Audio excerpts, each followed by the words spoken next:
When you think about the Christian faith, two moments probably jump out at you. A really brutal execution on a cross, and then a mysterious, empty tomb. Now, on the surface, they seem like complete opposites, right? Defeat and victory. But what if I told you they aren't separate stories at all? Today, we're going to dig into this powerful idea that the cross and the crown are actually two halves of one single event that, for believers, changed absolutely everything. So that's the big question, isn't it? How in the world can an instrument of torture and an empty grave possibly tell the same story?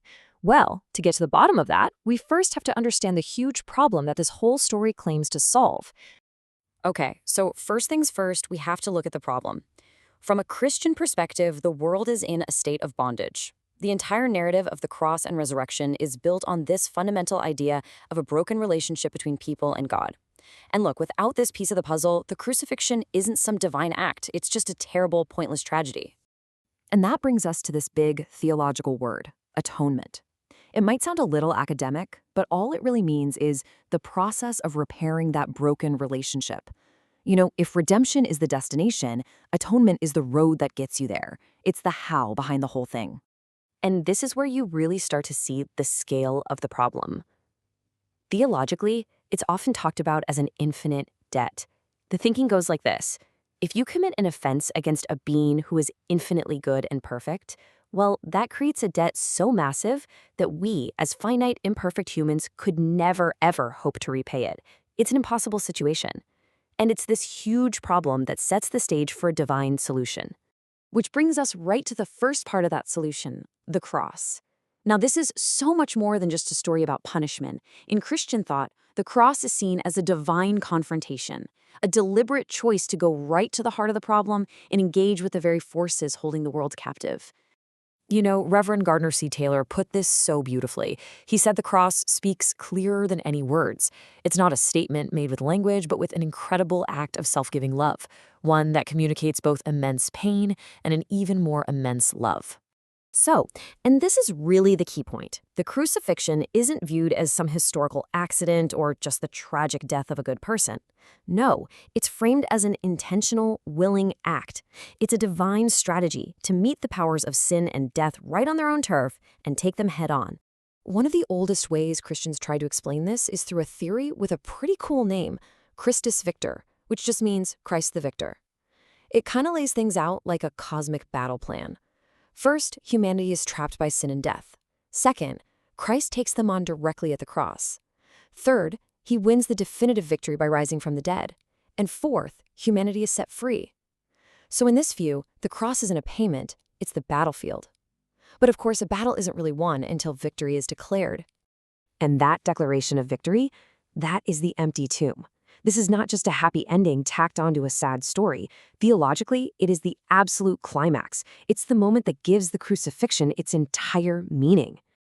I mean, the Apostle Paul couldn't have been more blunt about this. He basically says, look, if the resurrection didn't happen, then the cross was for nothing. The whole faith is just futile. The resurrection is the proof in the pudding, the event that validates everything that came before it. You can kind of think of it like this. The resurrection is God the Father's ultimate stamp of approval. It's the divine signal to all of creation that yes, the sacrifice was accepted, the debt has been paid, and death itself, the final enemy, has been defeated. So when you put them side by side like this, it just clicks.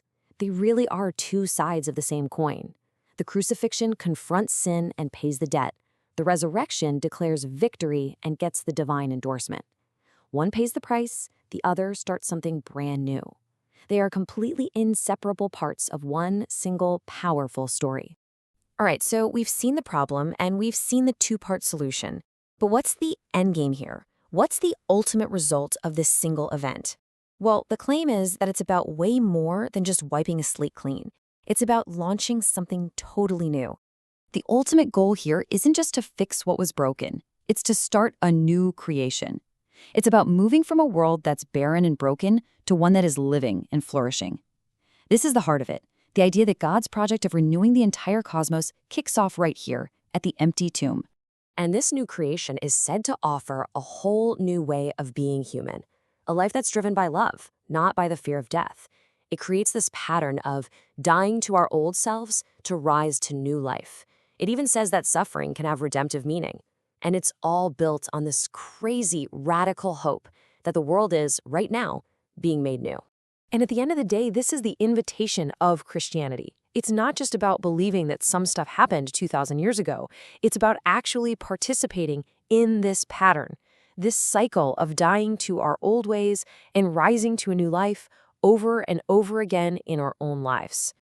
So let's land the plane here. This is a 2,000-year-old story. Why should it matter to us now? What's the practical, rubber-meets-the-road impact on how we actually live our lives today? Well, the impact is meant to be absolutely life-changing. This core belief that death has been defeated, that it does not get the final say, is intended to be this deep well of hope and courage. It changes how you face your own personal struggles and how you confront the bigger injustices you see in the world. Man, this quote from Reverend William Barber just nails it. The crucifixion was the empire's verdict, but resurrection was God's response. It perfectly captures that tension. Human systems can deal out injustice and death, sure, but the resurrection is presented as God's final, life-giving word that completely overturns that verdict. And so we're left with this one powerful question to think about. If the central message of this whole story is actually true, that the worst thing is never the last thing, that even death itself is not an end but a doorway, well, how does that change the way we live? How does that change everything? Thanks for watching.